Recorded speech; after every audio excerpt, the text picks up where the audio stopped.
Hello and welcome to the episode where we take on your life challenges suggested to us by the comment sections. So get yourself in there and message us and let us know what you think we should tackle next. But what are we taking on this week? All right, bet. Let me grab my keys. I think the bigger question in all this is, will I make it, or like the proclaimers, will I be walking 500 miles? Fuck Temper Bay. 1 mile to the services. Come on, Audi, you can make it. Stop flashing red at me. Of all the things that could have gone wrong, this was not on the list. Are EVs really worth it? For the everyday person, not just your local commuters, people that do long distances as well. Well, today we're going to find out. I've got a 600 mile-ish round trip to do to Scotland and back, and I'm doing it all in a full electric Audi Q4. Book price for this is 250 miles to 100% charge, and like the tool I am, I didn't fully charge it. So we have got about 68%-ish and about 168 miles of range. So we are going to have to stop and test the public infrastructure as well.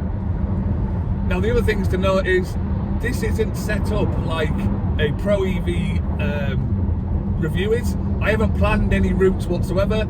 I'm just going to drive it like a normal car. I've got the heated seats on, the heating's on as well, and I'm doing about 70 mile an hour on the motorway. I'm going to stick to the speed limits.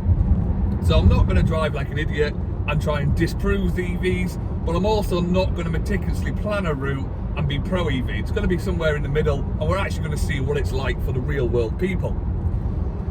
Now the other downside to this is I've got a lot of time to kill. So yeah, all good fun.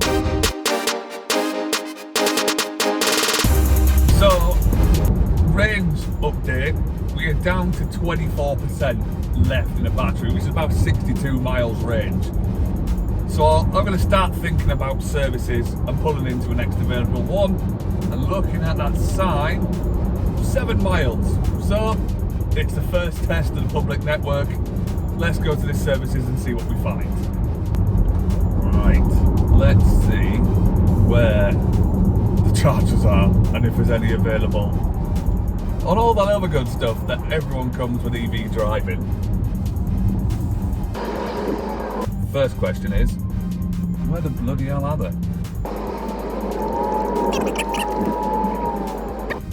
Ah, spotted. Ah, there's one available as well. It's all well and good though, to see if it actually works. Reversing because I'm not an animal.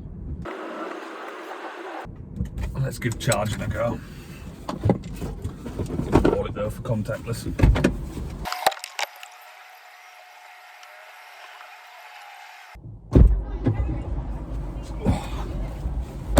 No idea what all the fuss about. We're happily charging and about an hour. So let's go grab a coffee.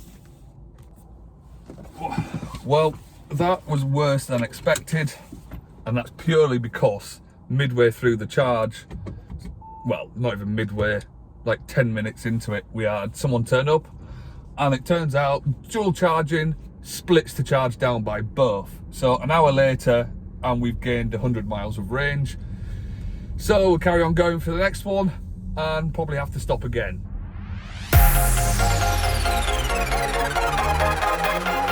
So, hour 3 status update. We are basically 2 hours on the road and an hour worth of charging. We've still got 160 miles to go, and I've got 100 miles of range, so I'm going to have to pull in for a second time. Normally, I would only stop once, and if the infrastructure was better, I would probably still stop once. But the last services we went to, there was only 3 charging bays available for normal every other vehicle, and then Tesla had 14. So the 14 charging bays for Tesla and 3 for us. And then it says you can charge up to 120 kilowatts, which is perfect. Rapid charging, that's what you want. Then we had a second vehicle turn up, and that didn't just drop my charge rate down by half, it was a quarter. I was charging about 28-30 kilowatts, so in an hour I gained only 100 miles of range. Hence why now in hour 3 we've still not got enough to get to the destination, and I've got to find another place to stop. EV driving, the good, the bad and the ugly. That doesn't mean me. We are officially halfway through the first leg. Hooray! And I called it first leg because there's one leg getting there and one leg getting back as well. We've got 140 miles left to go and 70 miles worth of range. At this rate, I'm walking.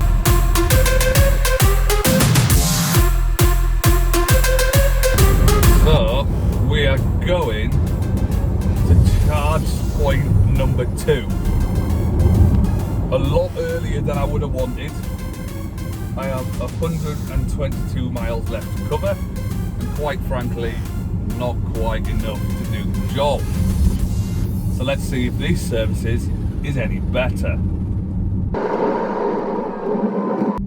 And again, we're playing a game of find the EV charger, because this isn't looking great.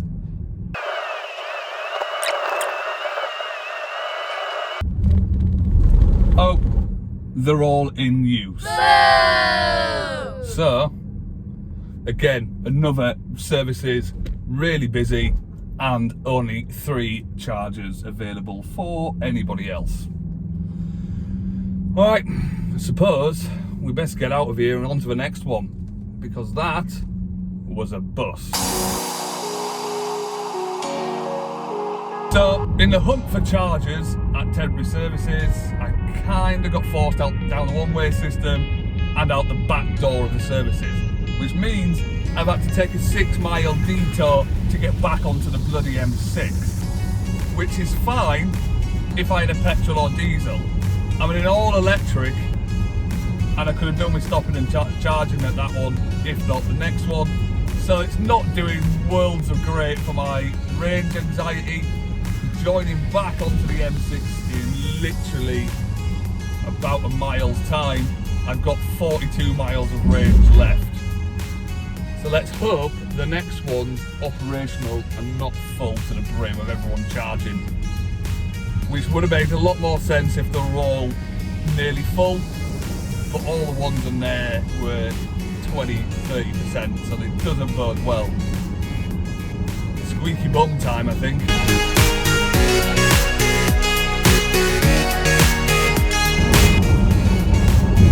Range anxiety's real.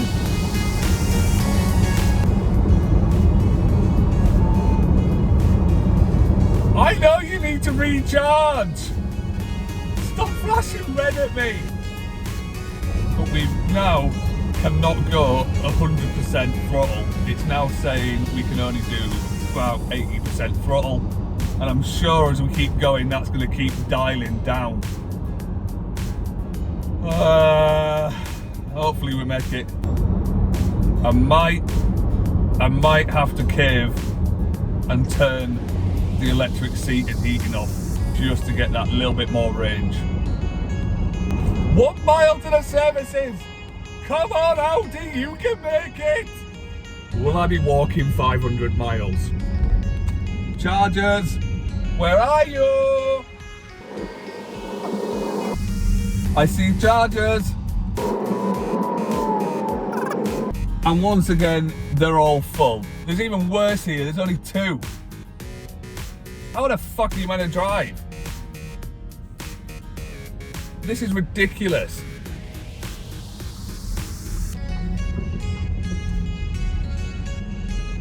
Both of them are full as well. So, it looks like we're stuck here for the foreseeable. Brilliant. Love EVs, me.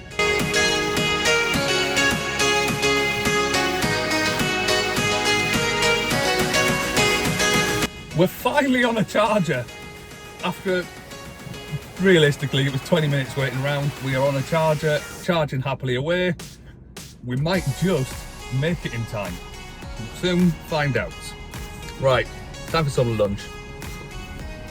We are on the road once more. It has been a long day so far and we've still got 95 miles to go and it started raining. But we've got more range now, so we should be able to make it there with some to spare as well. So on that note, we get back to driving. We'll catch you in a bit.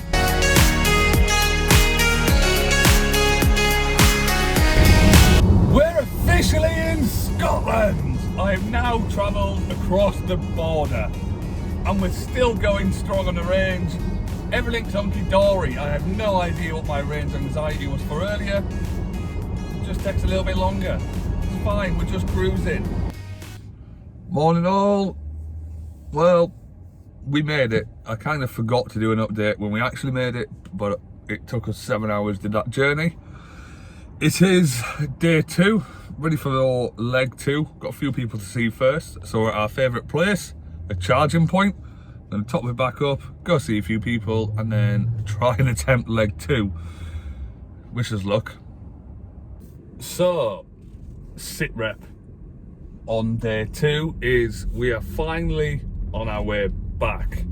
We have another 175 mile range left. It's about 82% of the vehicle and 280 to go. So let's hope the return leg and leg 2 is not as problematic as the first leg was. So let's eat some miles and get through this.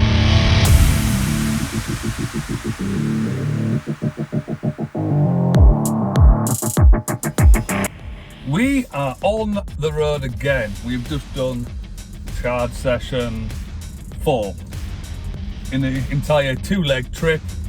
We stopped a little bit earlier this time because really we needed the next services after this one. However, that was Temper Bay and we know what issues we had in the first leg, so fuck Temper Bay, we've come here instead. One earlier, so we will have to have a little quick top up just before we get back to our destination. But we're going to hit the road and see just how far we can make it on this last leg of charge. I've got 81%, 168 miles and 181 left to go. So we're probably going to continue into the night just a little bit.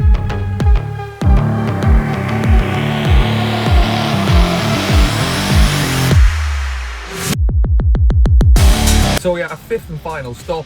Technically the car didn't actually need charging. When driving at 50, 60 mile an hour with more traffic, we actually gained more range. So from the 4th stop, we were going to be 20 miles short. We actually were going to be at least 10, if not 20 miles in the clear at arriving at our destination. So we didn't actually need to charge the car here, but did need to charge myself up. So let's get this eaten, back on the road for the final trip of the journey.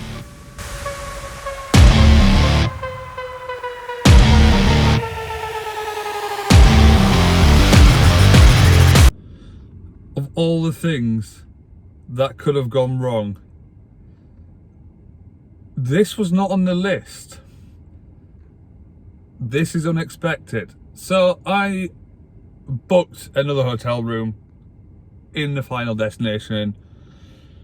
We made it perfectly fine in the electric car, but this place is shut. There's no one here. There's no one answering phones. There's nothing. How can I book a room and no one be here? I thought the EV was going to be the biggest problems. It's this bloody hotel. What are we going to do? Just keep in the car. We did 562 miles in total. So let's break down the maths. Is electric actually cheaper than, say, your diesels? So we averaged around 3 miles per kilowatt hour, which is not bad to say. We were doing 70 miles an hour, majority of it on motorways with not much regen. Of course, when I slowed down to 60 miles an hour, that increased. So if you are going to do this run, 60 is a better run. Anyway, at service station prices, that was about 67 pence per kilowatt hour. And to do the journey, we used probably 187 kilowatts. So in total, it cost us about £125, 52 pence there or thereabouts to do this journey in a full EV. Now, the fuel-happy VW Touareg, that does around 31 miles per gallon on a good run. If you're doing short runs, that can be as low as 18, but we're going to compare apples to apples here.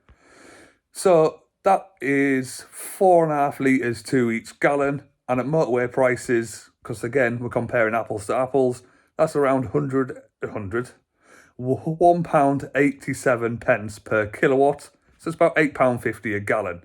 So that comes to about £154.10 to do the same journey in our VW Touareg. However, the smaller cars, such as the Nissan Micra, they have a diesel as well. That does 68 miles to the gallon on a long run. So that would have been about 70 quid and a little bit of change to do the same journey. Again, if I was doing everyday commuting, the price of EV is half of that, because again, it's about 30 to 40 pence a kilowatt at the moment of electric. And if you can charge off solar, it's free. So why would you not go electric? Would we do it again? If we had to, yes, but 14 hours of driving, or more than that realistically, is an absolute killer. But it is still cheaper than a train and also greener. However, I would pay more attention to the 5 Ps. Planning prevents piss poor performance. With a lot more planning, this would have gone a little bit smoother, cheaper, and probably quicker in the long run as well. So there we have it. Can you do over 500 miles in an EV? Yes. Just takes you a little bit longer. So now that's done, get yourself into the comment section below. Start suggesting some stuff for our next challenge. For now, I'm going to have a brew and get some shut-eye. Ta-ra. And I would drive 500 miles, and I would drive 500 more, just to prove to you an EV can do 1,000 miles and I don't have to walk. Da da da da da da da da da da da da da da.